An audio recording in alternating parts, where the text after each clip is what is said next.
Hello there, I'm Tanya Khazanov, and you are listening to Human and Holy. Today we're going to be talking about BaOmer, the anniversary of the passing of Reb Shimon Bar Yochai, and also the day that commemorates the day that Rabbi Akiva's students stopped dying. This is a holiday that's been around for a long time, but has become much more of a phenomenon and a focus in the Jewish world over the last 60, 70, 100 years. And today I want to talk about why that is, what BaOmer represents, why the Jewish world is leaning into it more than ever, and a beautiful teaching from R Tzadok about this concept of Yeridos Hadoros, the descent of the generations, and how we are personally experiencing Aliyas Hadoros, an ascent of the generations, and what it is about getting closer and closer to the time of Mashiach.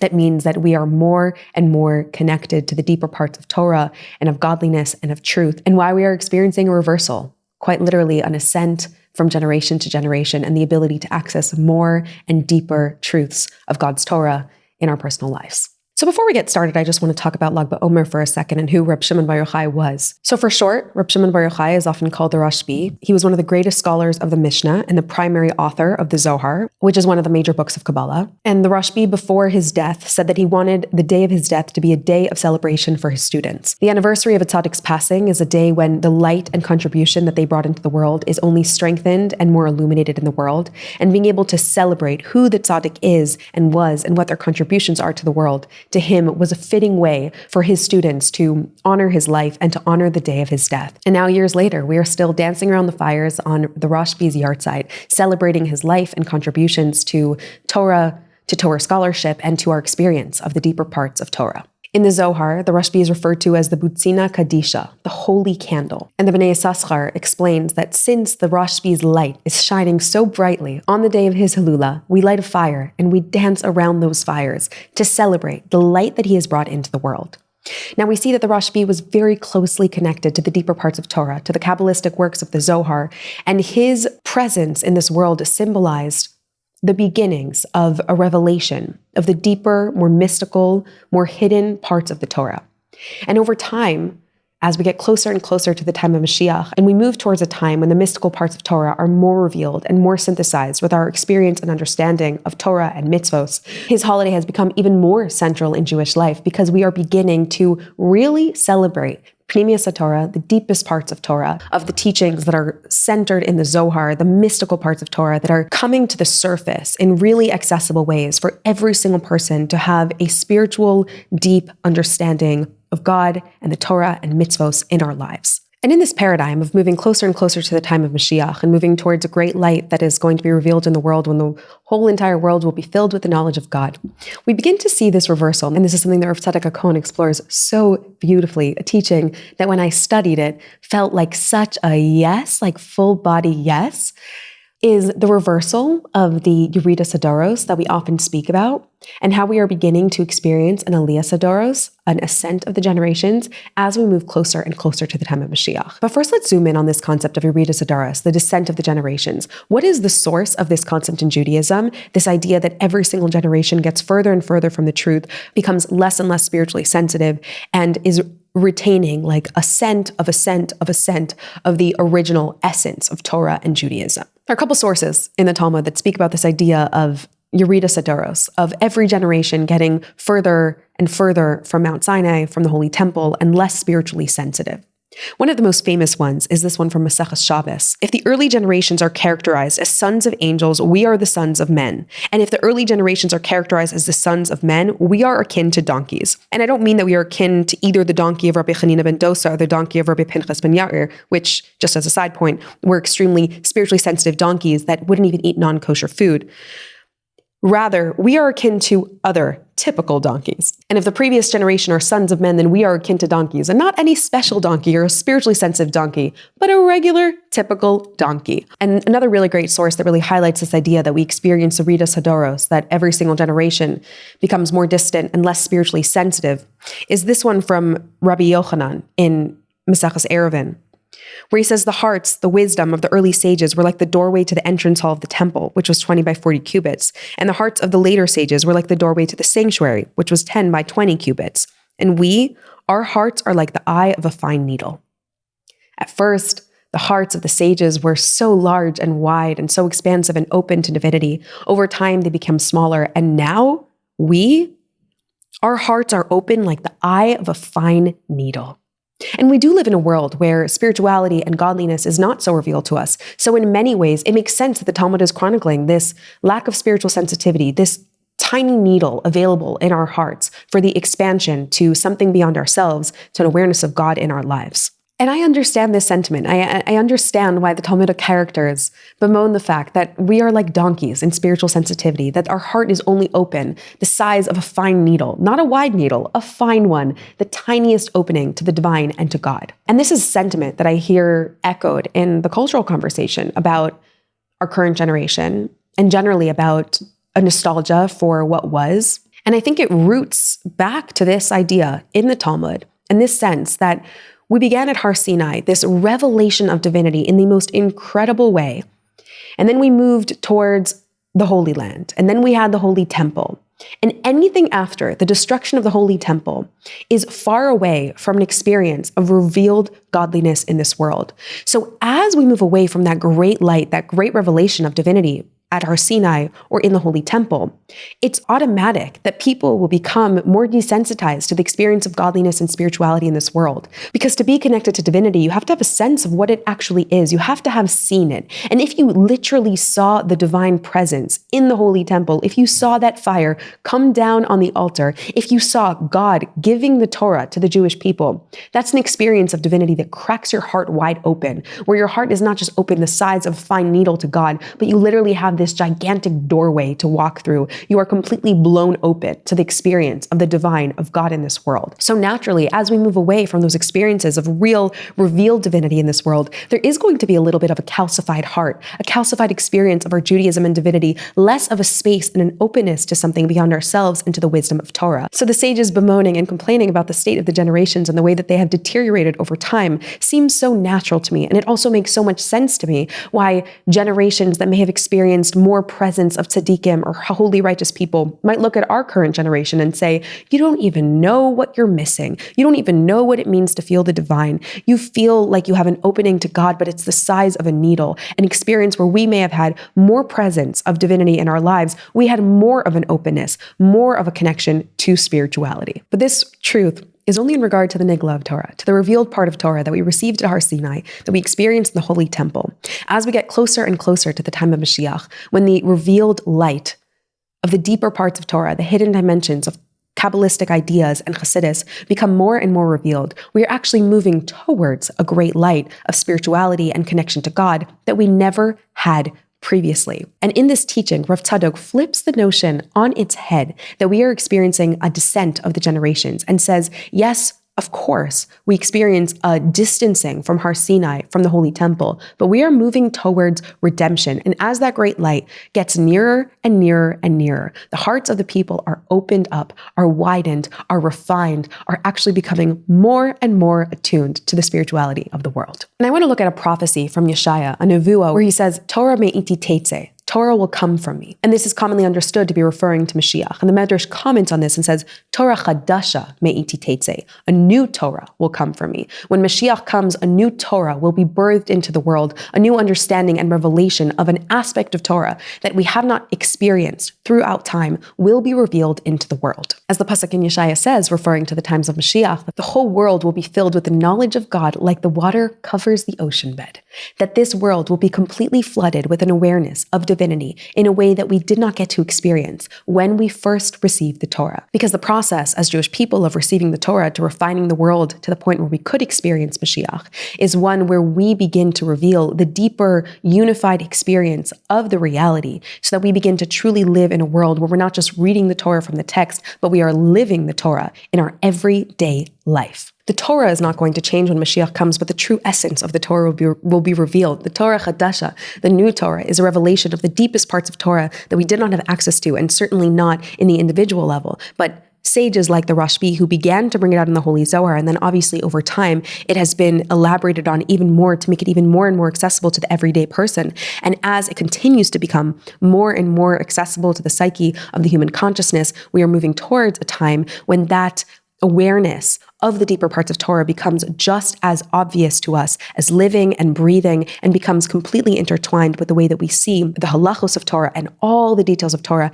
come together with this beautiful, unified, essential understanding of what's going on beneath the surface. And I want to look at this idea a little bit of what it means that the younger generation is able to connect with the Torah and elaborate on the Torah in a way that is new, unique, and extremely spiritually attuned, in a way that echoes the Torah of Mashiach, the experience of Mashiach, when the deepest parts of Torah will be revealed. The Tovos Rid asks, how is it possible for the younger generations to argue on what the older generation said? How is it possible for any younger generation that is further away from Har Sinai to argue on any commentary that was said on the Torah that is closer to the time of Har Sinai? If they were closer to the time of that revelation of godliness in the form of the Torah, then they clearly had more clarity about the meaning of what God was trying to say. And as we get further and further away from that revelation, you would think that we would have no right to argue or to disagree with or to add on to anything that they have said. But you see that we do have an incredible development of thought that happens over time,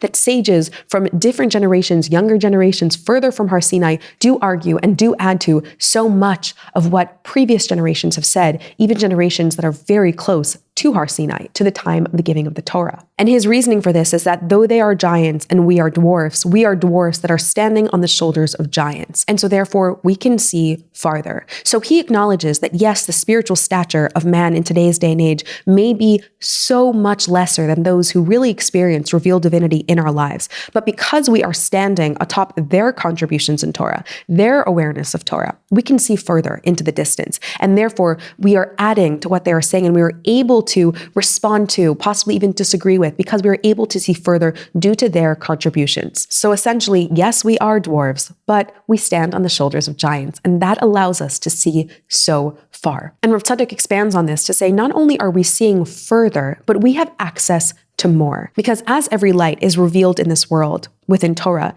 it becomes accessible to everyone. Someone like the Rashbi, Reb Shimon Bar Yochai, drawing down the holy truths of the Zohar, brought down a deep, inaccessible truth and made it available to the world through the Zohar. And over time, this light is further and further drawn down and becomes more and more accessible and available to the world. So as the lights are revealed and turned on and doors are opened and new awareness and consciousness is expressed in this world through holy people, through our sages, through Reb Shimon Bar Yochai and all of the masters of Kabbalah and Chassidus that came after him, through that, we begin to have access to a deep level of awareness about godliness. So even if we may be smaller people in stature, we have access to such godly awareness because once it's out there and once it's available to everyone. And we know that when the Alter Rebbe was spreading the teachings of Chassidus, which was really the beginnings of taking these deep Kabbalistic ideas and making them more accessible to the hearts and minds of the average person, essentially, and the average person in their divine service,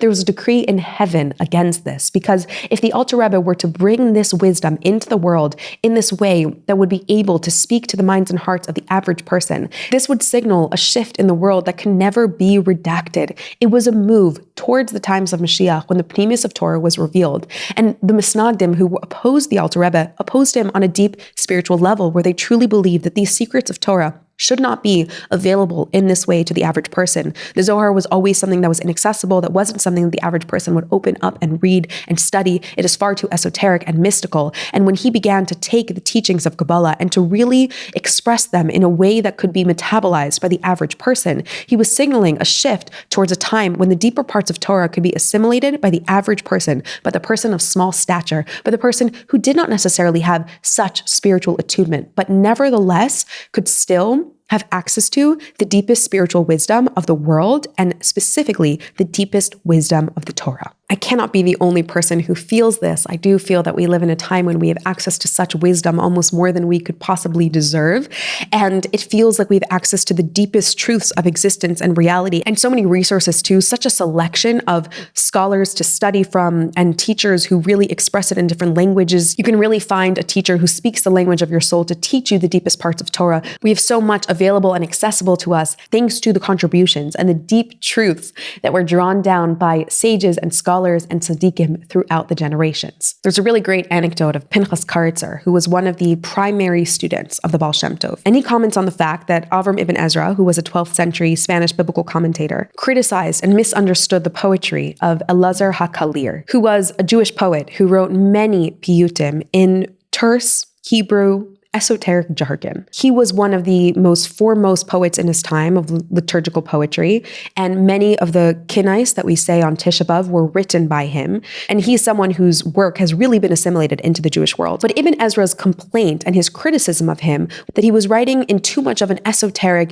deep, complicated language. And he said, why don't you speak the language of the people? Your job as a poet is to wake up the hearts. Speak the language of the everyday person. Why are you using such esoteric jargon? Why are you going so deep? It's too deep, and no one will understand you. It's too deep, and you're going too far. And now history shows that Elazar HaKalir's work has really stood the test of time and has resonated in the hearts of the Jewish people. So Pinchas Karitzer asks, how could Ibn Ezra have gotten this so wrong? How could he misunderstand Elazar HaKalir's poetry to say it's too esoteric, it's too deep, like simplify this a little bit, speak the everyday language? And the way that he kind of excuses Ibn Ezra is by saying that he lived in a time when he was 1,000 years away from the light of the Holy Temple and another 1,000 years away from the light of Mashiach. And he excuses Ibn Ezra's lack of appreciation for Elazar HaKalir's poetry by saying that Ibn Ezra lived 1,000 years away from the light of the Holy Temple and 1,000 years away from the light of Mashiach. And so he lived so far away from the light of the Holy Temple, so he didn't have the sensitivity to that. So far away from the light of Mashiach, so he didn't have the sensitivity of that. So he did not have as much access to the light of divinity and the depth that's available to us within Torah. The world is sandwiched between two great lights, the light of the Holy Temple and the light of redemption.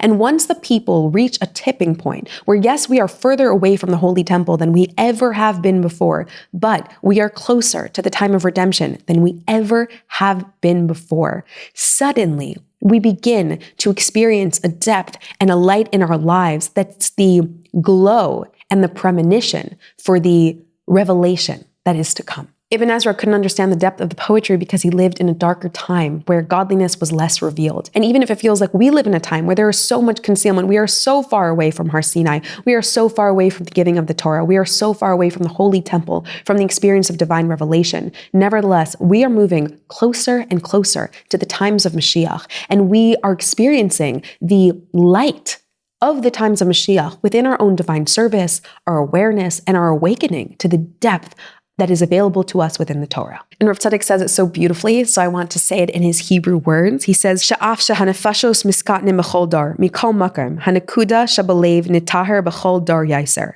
Even though the souls are getting smaller with each generation, the essence of the heart is becoming more and more pure in every generation.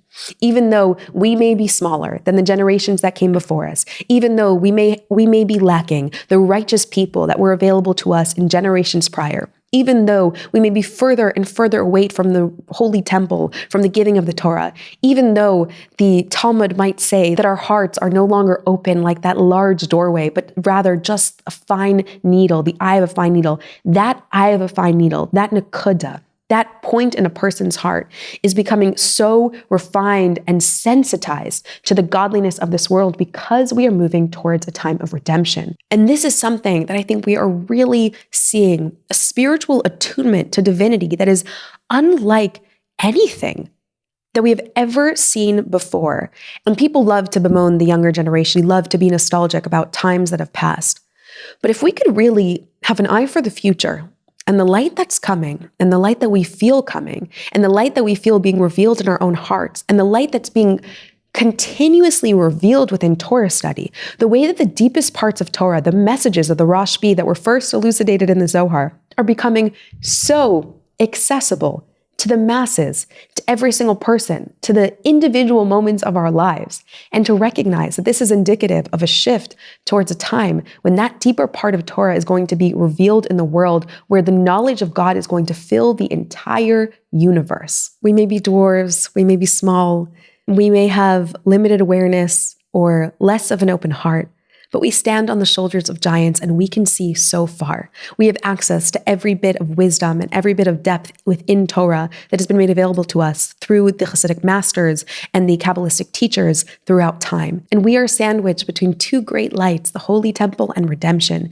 And yes, we may be so far away from that nostalgic period of divine revelation, but we are moving towards a future that is just as beautiful and just as revealed in an even more integrated and human fashion. And this is something that I see all around me, the way the point of the heart of a person is becoming more and more refined, the way our generation and the generations that come after us are just becoming more and more attuned to godliness in a very real and visceral way. Lag BaOmer is such a celebration in today's day and age. We dance around the fire of the author of the Zohar because we sense that this is the fire of our lives. This is the passion that we are living with. This is the fire that we are feeling in our Judaism, the Pnimius Torah, the deepest parts of Torah. And on a very personal level, I think about this often as a Chabad woman, thinking about the good old days. The Chabad movement is clearly alive and well, and there are different perspectives on how to relate to this time period, this golden time period, this golden age, when the Rebbe was alive, when the Rebbe was teaching, when the Rebbe was actively guiding, leading, and responding to people's letters and having in-person encounters. How do we look at those times? Do we have a sense of pining and yearning and nostalgia for it? And as a young person, should we have that? Should we engender a feeling of pining and yearning and longing for that time? Is that something to live up to? And I've always really felt the importance of looking towards the future and how moving towards the light of redemption means not being obsessed and fixated with a past and the nostalgic time of Har Sinai, of the giving of the Torah, of the Holy Temple, or on a micro level for the Chabad community, of the time when the Rebbe was alive, but to focus instead on the light that is coming, on the light that we are moving towards, on the way that godliness is being further and further revealed in this world, and to highlight the enormous strides we are making in refining the inner heart of a person to the wisdom and teachings of Chassidus, of the deepest parts of Torah. I think it's easier for me to access this perspective because I didn't experience the personal trauma of losing the Rebbe. But I do think that it helps position me in a place where I can really see the Yeridos Hadoros that we are seeing, the ascent of generations, how as time goes on, we just get more connected to the heart of things. We just get more connected to the light of redemption. It is becoming more and more revealed in every individual person. And you really see how we have never been more sensitive to godliness, because we stand on the shoulders of giants and we can see so far, because we have access to so much deep wisdom within Torah, not because of anything that we've done, but just by virtue of the fact that the light of redemption is glowing on our faces, even though we don't have many living tzaddikim, even though we are so far from the Holy Temple, but we are sandwiched between two great lights and we are so close to the light of redemption. And can you feel the glow on the faces of this generation? Can you feel the way we are refining our hearts and we are beginning to experience the light of redemption? Can you feel the way we are dancing around the bonfire of the Rashbi because we are so deeply connected to the Rashbi's Torah, to the deepest parts of Torah, and really feel how we are moving toward that Torah Kadasha, that light of Mashiach, that real awareness of God in every single point of the world and life, which is really what Kabbalah seeks to teach us, how all the spiritual and physical worlds are one, how every single moment is an opportunity for intimate connection with the divine, how halacha and Torah and mitzvahs are our deepest act of connection with God, something that we will all viscerally experience when the redemption comes. So the inner work that this generation is doing, the presence with God and the ability to access the deepest parts of Torah in such an accessible way, this is the glow of redemption on our faces. In ways, it is the Yeridos Hadoros itself, the descent of the generations itself that is leading to that ascent. The fact that we live in a time when we have to make it so accessible in order for it to be metabolized is just a signal of the fact that yes, we're far from the pure divine revelation at Har Sinai, but we are so close to the integrated experience of divinity in everyday life, the glow of redemption. And this is what Lag BaOmer symbolizes, the Rashbi's Torah, the Holy Zohar, and we move towards redemption when the deeper Kabbalistic teachings that were expounded on in the Zohar become so accessible to the everyday person to the point that it begins to truly refine the heart of the individual, the heart of the individual's longings, desires, and the way that we frame and structure our lives. So in ways we are smaller, in ways we are only getting holier and more sensitive. sensitive. And to me, this is what Lag BaOmer is a celebration of. It's a celebration of that sensitive spirit that this generation has to the truth of godliness, wanting and seeking and craving the deepest parts of Torah, and asking for a godliness and a Judaism that really penetrates the heart and becomes part of who we are. Wishing you a beautiful Lag BaOmer. I hope you get to dance around a bonfire and to celebrate the Rashbi's Torah and his contributions to the world on the day of his passing. His contributions and the light he brings to the world is strengthened and only gets stronger and stronger in the world. And we are moving towards the time when his Torah is going to be something that we live with and experience and breathe every single day in a way that is such a natural extension of where our hearts are and who we are as people. Thanks for listening, and I'll see you next week.